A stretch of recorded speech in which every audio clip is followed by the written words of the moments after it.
日本には、3回目の正直、という言葉があるんだけど、NX7 が4回目の変異を経て戻ってきた。やっほやっほ、イヤホン買ってるかい？ふぐみかんのイヤホンレビューの時間だよ。今回紹介するのは、ナイス HCK の代表作の一つ、NX7 シリーズの新作、NX7 Mark IV だ。4回も同じイヤホンを再発売してるのかって？このイヤホン、4回もしっかりアップデートされて戻ってきてるんだよ。NX7 シリーズは、ピエゾツイーター1発に、BA ドライバが4発、そして、ダイナミックドライバ2発を備えた、ナイス HCK の超挑戦的なイヤホンだ。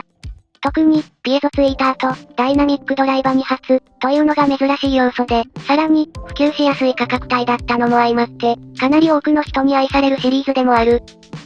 一番最初の NX7 が登場したのは、2019年と、結構まだ新しいイヤホンで、この最初の NX7 の時点で、1ピエゾ、4BA、2ダイナミックドライバというスタイルは確立してた。その音色は、超高解像度感を追求したようなサウンドで、カナル型イヤホンでしか聞けない、NX7 でしか聞けない音色があることを感じさせる。ソリッド、刺激的、分離感が強い、そんな単語がゴロゴロ並ぶ、原音なんて知ったことか、というバランスだったぞ。ちなみに、初代 NX7 には、特定の環境でノイズが乗ったりする、ノイズに極端に弱い弱点があって、これを改善し、さらに追加でプレイバリューを追加したのが、NX7 Pro、珍しいフェイスプレートの交換要素と、ケーブルの高品質化、そして、その後の NX7 シリーズに備わるフィルターギミックが用意されたぞ。さらに更新されたのが、NX7 Mark III で、この Mark III までが、初代 NX7 シリーズの系譜と言っていい。マーク3は、NX7 の超高解像度感を保ちつつ、ボーカルなどに発生していたアラを、BA ドライバーを更新することによって解消。人間の声もちゃんと聞ける、でも超高解像度と、2つの要素が合わさったイヤホンになった。ちなみに、NX7 Mark III のこの高解像度感は、もちろん、ピエゾツイーター、そして、BA によるところも大きいんだけど、低音から多能と域にも影響する、ダイナミックドライバによるところも大きい。NX7 Mark III までの NX7 は、カーボンナノチューブ振動板を採用した、ダイナミックドライバーを2発搭載していた。このカーボンナノチューブ振動板は、引き締まり、感触傾向の強いイヤホンが多い振動板で、硬質で後に残らない、整理された引き締まった音色を生み出していたんだ。で、今回の NX7 Mark IV は何が変わったかというと、全音域の雰囲気に影響を及ぼす重要なパーツ、NX7 Mark III まで、カーボンナノチューブ振動板が使われていた、10mm のダイナミックドライバー2発、これが変更になってる。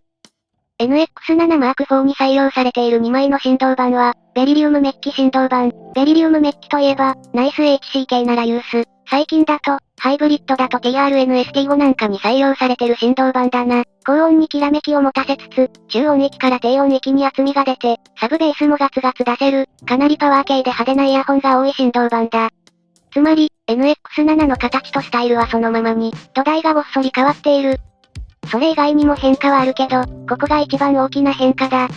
結果として、僕は NX7 Mark IV は、従来の NX7 とは、基本的キャラクターが同じなんだけど、高音、中音、低音、どこを聞いても全く違うイヤホンになってると思う。音色が気になるところだけど、まずは外装も大きく変化しているので、そこから話をしていこうか。7ドライバのトライブリッドイヤホンとしては、非常に安価な部類に入る、ナイス HCK-NX7 シリーズなんだけど、その外観の仕上がりは、上位機種と遜色ない。マーク3までは、ユーザーが星型ネジで交換可能なフェイスプレートを持ってたんだけど、今回は、装飾がより強い、レジンのフェイスプレートが、金属プレートの上に配置された設計になっているぞ。この装飾は、NICHCK のフラグシップモデル、ナイス HCK トップガイで使用されたものと同じ製法で作られていて、NX7 は、それ以前のシリーズよりもさらに美しいフェイスプレートを持っている。もちろん、プリントなどではなく、それぞれ模様が異なるぞ。その代わり、フェイスプレートの色交換ギミックはオミット。まあ、交換用のフェイスプレートをなくした人が多数いたからな。NX7 の本体は、他社の同クラスのイヤホンに比べて薄型で、形状もよく考えられており、耳かけ型イヤホンの中でも、特に装着しやすい形状になっている。ダイナミックドライバー2発を含む、合計7発のドライバーを、非常に効率的に配置していて、長時間の使用でも、問題が出ない、非常に優秀な形状だ。今回も、NX7 M4 は、M3 と同様の寸法で作られていて、フェイスプレート変更による重量変化も、そう違和感をもたらさなかった。装着感に関しては、このタイプのイヤホンの中でも、トップクラスに良い、と言えるだろう。フィルターギミックは、ノズルの蓋部分をネジ式に開ける構造で、ノズル全体を交換する方法に比べると、一度イヤーピースを外さないといけない手間はあるものの、外出中にポロリと外れてしまう事故はこちらの方が圧倒的に少ない。また、NX7 のフィルターは、基本的に自分がどれくらい高音域に耐えられるかで選ばれると思うので、一度変えたらそのまんま、フィルターは、土台、本体ともに金属で、耐久性に問題はないし、まず外れる構造じゃない、というのを覚えておけば大丈夫だ。プラグ部分は、土台が四角形に盛り上がった。ナイス HCK 内では NX7 タイプ、それ以外では TFZ タイプと呼ばれる方式。通常の2ピンケーブル、あるいは TFZ 型の2ピンケーブルに対応する。このタイプ、通常2ピンも使える上に、NX7 タイプで接続すると、端子保護もできるので、何かと扱いやすい端子だ。個人的には QDC よりこっちが普及してほしいんだけど、割れないし。というわけで、本体は過去の NX7 が高評価を得てきた部分を継承しつつ、フェイスプレート変更で、大きく印象が変化してるな。続けて、付属品について、付属品はシンプルながら豪華で、NX7 M4 用に新規に設定されたケーブル、HCK の上級合成革ポーチ、そして、イヤーピースだ。イヤーピースは、HCK の、単体販売もしている上位モデルも入っているので、よっぽどこだわりがない限り、標準の組み合わせで全く問題ないぞ。それから、パワーミックスという、現在、HCK がフラグシップとして販売しているケーブルとのコンボ販売も用意されている。この NX7 M4 並みの価格がするケーブルだけど、マルチドライバの書き分けに対応するし、低価格ながら素晴らしいポテンシャルを持つ、NX7 シリーズに組み合わせると、その進化を発揮できるケーブルとなっているぞ。NX7 はもともとキャラクターが強いので、同じ HCK の、音を力強く変化させるケーブルと組み合わせると、強すぎてバランスが破綻することがあるので、それもあってパワーミックスがおすすめだ。レビュー済みなので、よかったらチェックしてみてくれ。さて、話を本筋に戻そうか。付属ケーブルも、そのままでも十分に音質が良い。セット販売じゃないと、実力を発揮できない、ということはないので安心してほしい。H 区は時折かなり癖の強いケーブルをつけるけど、今回は心配なさそうだ。内装について見ていこうか。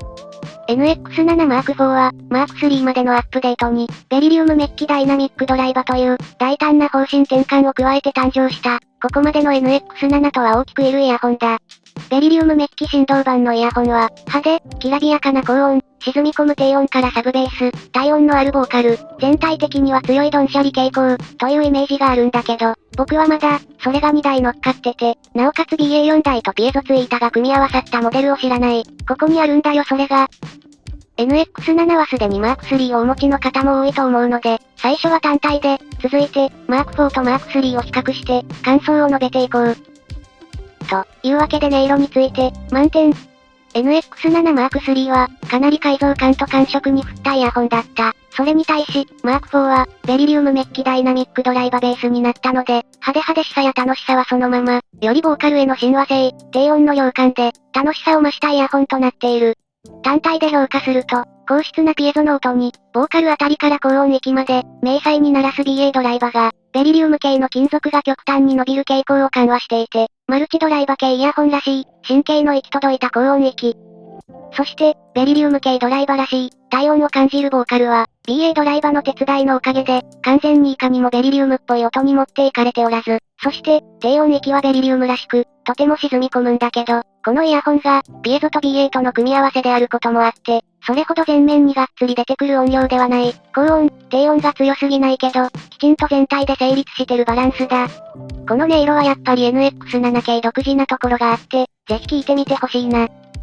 空間もしっかり広く、適正で、装着感の軽さもあって、イヤホンを意識しない空間表現及び装着感だ。全体のバランスを取りつつ、ベリリウムメッキらしいお祭り感が出た音。それが NX7 M4 だと思う。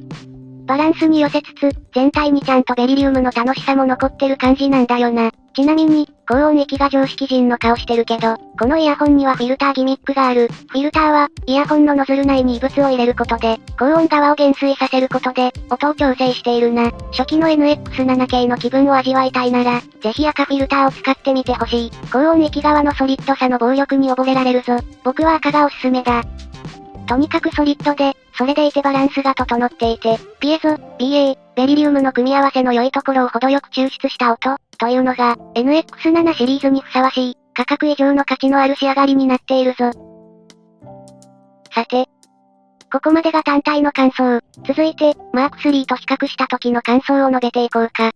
基本的に、上に乗ってる具が同じで、ラーメンの麺が変わったような関係性が、マーク3とマーク4だ。マーク3は、カーボンナノチューブ振動板のダイナミックドライバーをベースに音が構築されていて、ベースからして、かなり解像度変調。そこに、さらに高解像度感を出す、BA、ピエゾが組み合わさったことで、唯一無二のカリカリでピーキーなイヤホンに仕上がっていた。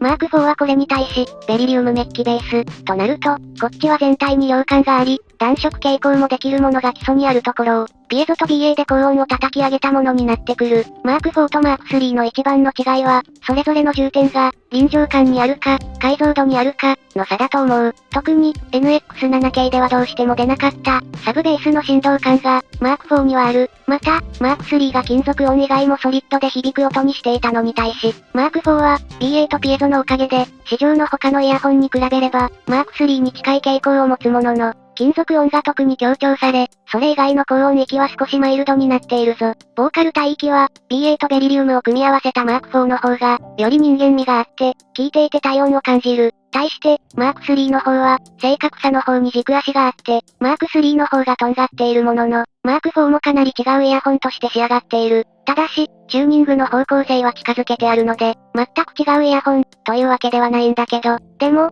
どちらも、今市場に流れているものの中で、唯一無二の存在感だ。低価格で唯一ライバルになる、TRN-VX Pro や、TRN-ST5 と比較すると、ST5 や VX Pro の方が、より一般的に曲に合わせやすい。が、NX7 Mark III と Mark IV は、より刺激的で明瞭な音色を求めている人にがっつり有効だろう。それらの原因は、やっぱりピエゾツイーター。それから、低音域に、20ダイナミックドライバーを採用しているあたりにあると思う。最近の低価格市場は、数の世代ってもんじゃない理論が台頭し、1ダイナミックドライバーの完成度の高さが、納得を生んでいるわけなんだけど、だが忘れたか、戦いは数で、人類の最強戦術は囲んで殴るなのだ、ドライバー数が多くて何が悪いか。実際7ドライバーかつトライブリッドという、この得意な構成の NX7 Mark IV でしか聞けない音がある。そして、ここまでのレビューを聞いてわかる通り、カーボンナノチューブ系の特性の上に成り立つ、従来の NX7 Mark III と、ベリリウムメッキ系の特性をベースにした、今回の Mark IV はかなり別物だ。Mark III 持ってるから、で安心してた人は残念だったな。おすすめだぞ。と、こんなところだな。忙しいけど、NX7 だったらいくらでも文章が出てくるな。腱鞘炎にならないように気をつけながら11月を走り抜けようと思う。今回のMark IVは、正直4度目の天丼はちょっと、と思ってる人も多いかもしれないけど、振動板の変化は、本当に大きな変化をもたらすものなんだ。特に、これまで他のイヤホンを買っていて、カーボン系よりベリリウムメッキの方が面白かったな、とか思ったことがある人は、NX7 Mark III と Mark IV は、両方持ってて損はないイヤホンだと思う。もっかい言う、おすすめだぞ。といったところで今回はここまで、ボイス動画を撮る気力は残るのかな。